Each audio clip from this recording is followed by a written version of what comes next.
What's going on, everyone? Juicebags here, and welcome back to Some Dungeon Defenders 2.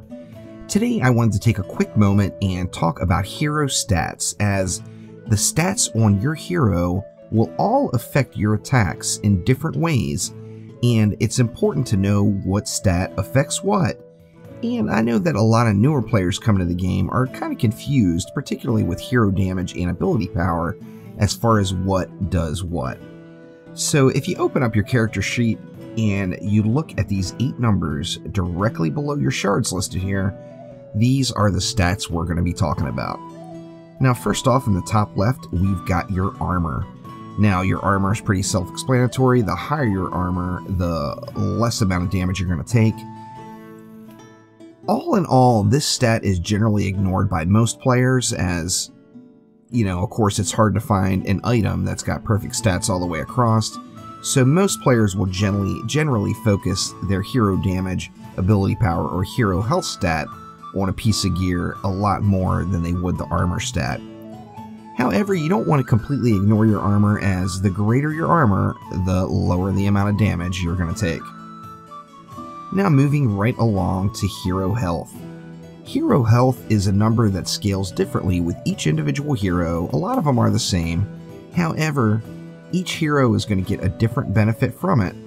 And hero health, as you would guess, raises your hit points or total health of your particular hero.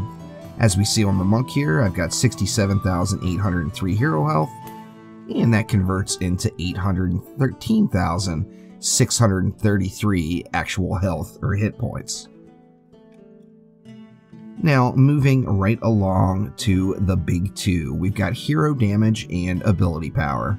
Now, hero damage is going to affect one thing and one thing only.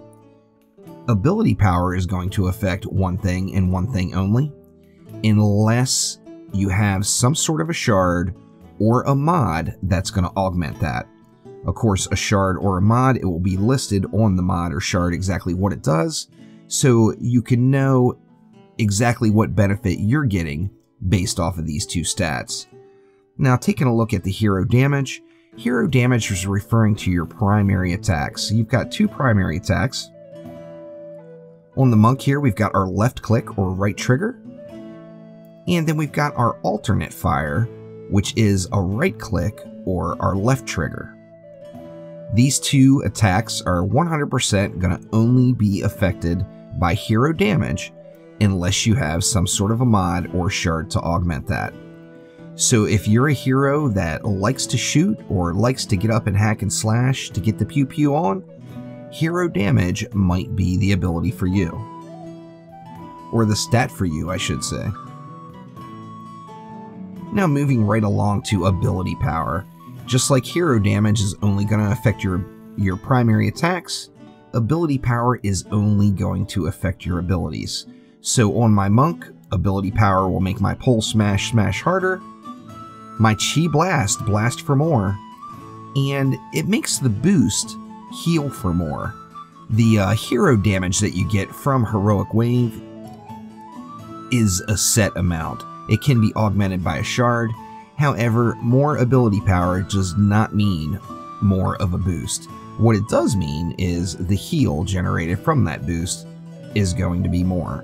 So like in this situation, I have no ability power on this hero. As you see, I've got the default amount of 633. So my heal does practically nothing. Now I use my boost specifically for dishing out the wapow on the baddies, as this is my nuke monk, and I'm 100% focused on hero damage and that last melee hit. Now, where hero damage only affects your primary attacks, ability power only affects your abilities. Jumping right down below those 2, we've got hero crit chance and hero crit damage. These 2 stats are going to affect both your primary attacks and your abilities. How hero crit works is your hero crit chance is your chance for any attack, whether it be something triggered from a mod, one of your primary attacks, one of your abilities, is going to have, in this case, a 49% chance to crit. When it does crit, it's going to crit for 60% additional damage. So if you're looking at a mod or a shard that increases your hero crit chance, it's upping your chance to crit, and if it's increasing your hero crit damage, it's upping the percentage of your normal attack that will be delivered as additional bonus damage when you do crit. Now these two numbers over to the left, the first one is run speed. I know particularly with a lot of the newer pirate mods, a lot of folks are wondering how are you going to get to the run speed required by the mod. As you see, it's going off of the stat and not your actual movement. So this run speed can be augmented by Ascension, or it can be augmented by shards. And run speed is one of those quality of life things that we all want to get, so I strongly encourage everyone put it in their Ascension, and of course use that speed boost shard to get your run going faster. Now this one right here, a lot of people get confused and think this is ability power. This is actually just your total mana pool. So if I look on the monk here, it's 350, and if we look at my blue mana below, I've got 350. If we look at, say, the Adept, it's at 450, and then if I look here, that's at 450. So all this is your total pool of your ability mana or ability resource that is available to you. So hopefully this helps everyone understand a little bit about the stats. As a general rule, it's usually best to go all hero damage or all ability power and not try to mix the two. Of course, you have to base that off your playstyle, and if you're a person that wants to shoot stuff, you might want to think about hero damage, but if you're a player that likes to use those abilities, then it's time to work on your ability power. By mixing these and combining hero damage and ability power, you then have two different ways to play that are both a little bit underwhelming and will not dish out the amount of damage that you're really looking for. So always stick to just hero damage or just ability power, and the only change to that really that you would want to make is if you want to add some more hero health into the mix to get that health pull up to sustain your survivability.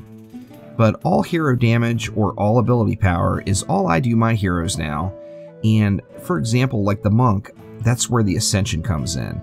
Now obviously I've got really high Ascension, but I'm also over floor 200 now, where that much health is starting to be required. Just going through the normal game's content and going from Chaos 1 to Chaos 7, you don't need that amount of hero health, and it's very easy to get the hero health that you do need just from 50 or 100 Ascension points into your hero health stat itself. Now, by all means, find the right balance for you. There's no right number for hero health. To each person, it's their own personal preference, and there's no wrong answer. Basically, if you can live to dish out the pain, then you've probably got enough hero health. As we know, dead heroes do no damage. Now, on that same note, if you go too heavy on hero health and say you stack a bunch of pieces of gear with all hero health, you're going to be taking away from your overall damage output considerably, and although you stay alive the whole time, you probably aren't going to be dishing out the amount of damage that you prefer. So once again, I hope this helps everyone understand their hero stats and what it means to them. Thank you all so much for watching. It is a little late for a basic tutorial like this, however, I have been getting a lot of questions about it, and I thought I would make its own specific video just focusing on the hero stats and what they give to you. So thank you one more time. Don't forget today is Friday, so I'll be live over on Twitch for my daily live stream every Friday immediately following Trendy Friday Fun. Hopefully I'll see you all there.